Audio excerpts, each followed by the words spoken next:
토트넘이 아스널과의 경기에서 패배한 후 벌어진 장면은 많은 논란을 일으켰습니다.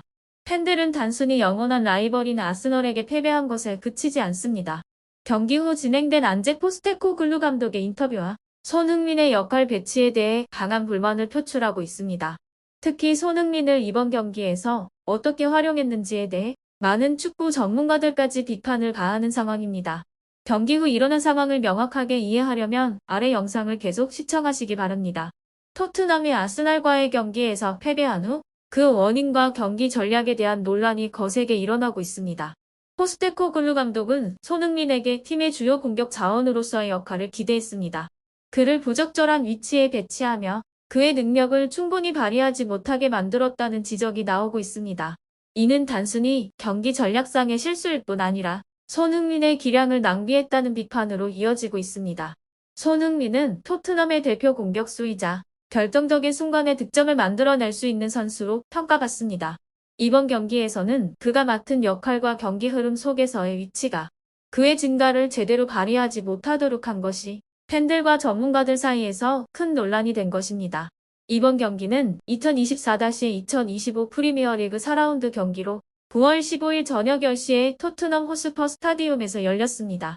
많은 팬들의 기대 속에서 열린 이 경기는 토트넘이 홈에서 아스널에게 0대1로 패배하는 결과로 끝났습니다. 경기 전후로 팀과 감독에 대한 비판의 목소리가 커지고 있습니다. 경기 전 토트넘은 리그에서 1승 1무 1패로 13위에 머물러 있었고 반면 아스널은 2승 1무로 6위에 올라 있었습니다.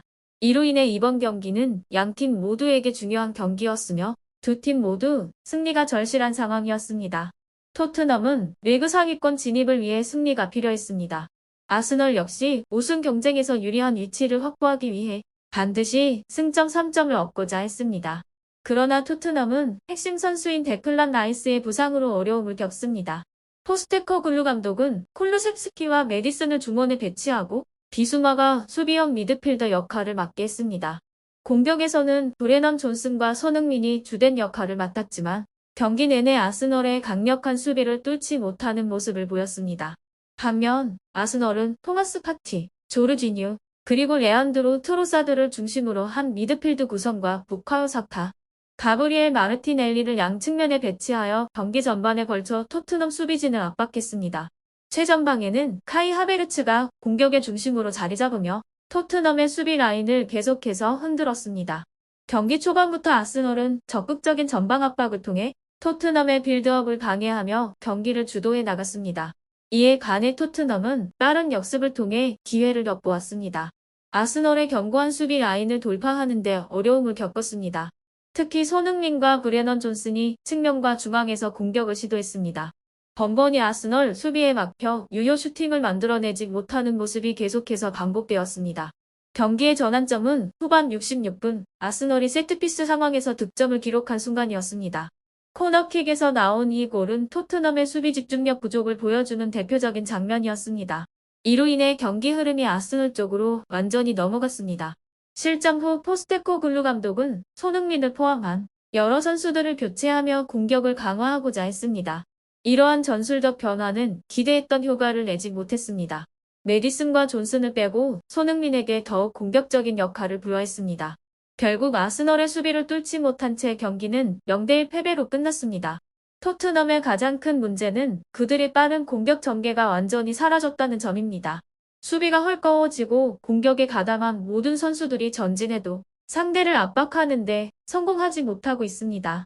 윙어들의 빠른 돌파를 활용해 측면에서 볼을 유지하고 다른 선수들의 가담을 기다리는 전술은 더 이상 보이지 않습니다. 심지어 선수들이 적절한 타이밍에 도착하지 못하고 있습니다. 그 결과 수적 우위를 점하지 못하고 결국 공을 계속 돌리며 빈틈을 찾으려는 답답한 경기가 이어지고 있습니다. 토트넘은 라인을 최대한 끌어올려 공격을 펼치고 있지만 이로 인해 공격이 끊기면 즉시 상대의 역습에 노출됩니다. 특히 손흥민과 같은 결정력 있는 선수를 적절히 활용하지 못하는 점은 큰 문제입니다.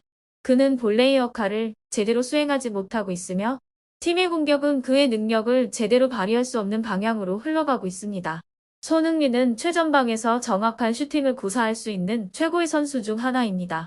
하지만 지금의 전술화에서는 그의 슈팅 기회조차 사라졌습니다. 현재의 패턴대로라면 토트넘은 10위권 밖으로 밀려날 가능성이 높습니다. 공격에서 가장 중요한 골잡이를 가지고 있음에도 불구하고 팀은 제대로 된 득점 기회를 창출하지 못하고 있습니다. 이는 단순히 선수 개개인의 문제라기보다는 팀 전반적인 전술과 공격 전개 방식에서 발생하는 근본적인 문제로 보입니다. 토트넘이 이러한 문제를 해결하지 않는다면 앞으로의 경기에서도 고전할 수밖에 없을 것입니다. 이 경기에서의 패배는 단순한 점수 차이 이상의 의미를 담고 있습니다. 아스널과의 북런던 더비는 매 시즌 토트넘 팬들에게 매우 중요한 경기로 여겨지며 이번 패배는 팬들의 분노를 불러일으켰습니다. 경기 후 많은 팬들은 포스테코글루 감독의 전술적 선택에 대해 의문을 제기하며 강한 비판을 가했습니다. 특히 손흥민의 역할에 대한 논란이 중심에 섰습니다. 손흥민은 토트넘의 대표 공격수로서 경기에서의 결정적인 순간을 만들어내는 능력을 보유한 선수로 평가받고 있습니다. 하지만 이번 경기에서 손흥민은 기대에 미치지 못한 활약을 펼쳤습니다. 이는 그의 배치와 역할에 대한 감독의 결정이 큰 영향을 미쳤다는 의견이 지배적입니다. 포스테코글루 감독은 경기 후 인터뷰에서 손흥민의 역할과 경기력을 긍정적으로 평가했습니다. 많은 팬들은 그의 발언이 실제 경기 상황과는 맞지 않다고 느꼈습니다. 손흥민은 경기 내내 상대 수비를 위협하는 위치에서 플레이해야 했습니다. 하지만 부적절한 배치로 인해 그의 공격력은 제한되었습니다. 손흥민은 주로 공격의 핵심 역할을 맡아야 하는 선수임에도 불구합니다. 이번 경기에서는 수비적인 역할이나 상대 골키퍼를 견제하는 등의 보조적인 임무를 맡아 그의 재능이 낭비되었다는 평가가 나오고 있습니다. 토트넘과 아스날의 경기가 끝난 후 손흥민의 행동이 많은 주목을 받았습니다. 손흥민은 경기 직후 자신의 은퇴를 암시하는 발언을 합니다. 포스테코글루 감독의 전술과 자신이 맞지 않는다고 느꼈다는 심경을 털어놓았습니다. 이러한 발언은 팬들과 전문가들 사이에서 큰 파장을 일으켰습니다. 손흥민의 미래에 대한 관심이 집중되었습니다. 그는 팀의 중요한 선수로서 여전히 많은 것을 보여줄 수 있는 상황에서 이러한 발언을 했기에 그 충격은 더 컸습니다. 경기 후 포스테코글루 감독도 팬들에게 고개를 숙이며 사과를 전했습니다. 감독은 전술적인 결정과 경기 운영에서의 실수를 인정하며 팀이 더 나아질 수 있도록 노력하겠다고 다짐했습니다. 그의 사과는 경기 결과와 그 이후 벌어진 논란을 어느 정도 진정시키려는 시도로 보였지만 여전히 많은 팬들은 실망감을 감추지 못했다. 한편 토트넘 호스퍼는 지난 여름 800억 원에 영입한 23세의 브레넌 존슨이 아스널전 이후 거센 비판을 받으며 소셜미디어 계정을 잠그는 일이 벌어졌습니다. 존슨은 이 경기에서 오른쪽 윙과 중앙을 오가며 손흥민과 함께 공격을 주도했습니다. 아스날 수비수들에게 움직임이 예측되는 모습을 보여주며 큰 활약을 펼치지 못했습니다. 특히 그는 콜루셉스키와 위치를 자유롭게 바꿔가며 플레이하렸습니다. 아스날의 단단한 수비에 막혀 별다른 기회를 만들어내지 못했습니다. 결국 존슨은 후반 22분에 교체되어 벤치로 물러났고 경기 후 많은 토트넘 팬들이 그를 향해 실망과 비판을 쏟아냈습니다. 팬들은 기대했던 활약이 나오지 않은 점, 그리고 결정적인 순간에서의 무기력한 모습을 문제 삼습니다. 존슨의 영입이 실패작일 수 있다는 우려까지 제기했습니다. 그의 소셜미디어 계정에는 실망한 팬들의 부정적인 반응이 쏟아지며 결국 그는 계정을 비공개로 전환하기에 이르렀습니다. 존슨은 아직 어린 선수이고 팀에 합류한 지 얼마 되지 않았기 때문에 시간이 필요하다는 의견도 있습니다. 이번 경기를 통해 그가 받은 압박감은 상당했습니다. 많은 팬들은 그에게 더 큰 기대를 가지고 있었던 만큼 아스널전에서 보여준 경기력에 대한 실망이 컸습니다. 토트넘은 현재 부진한 상황에서 팀의 중심 공격수로서 활약해줄 선수를 필요로 하고 있습니다. 존슨이 그 역할을 해낼 수 있을지에 대한 의문도 커지고 있습니다.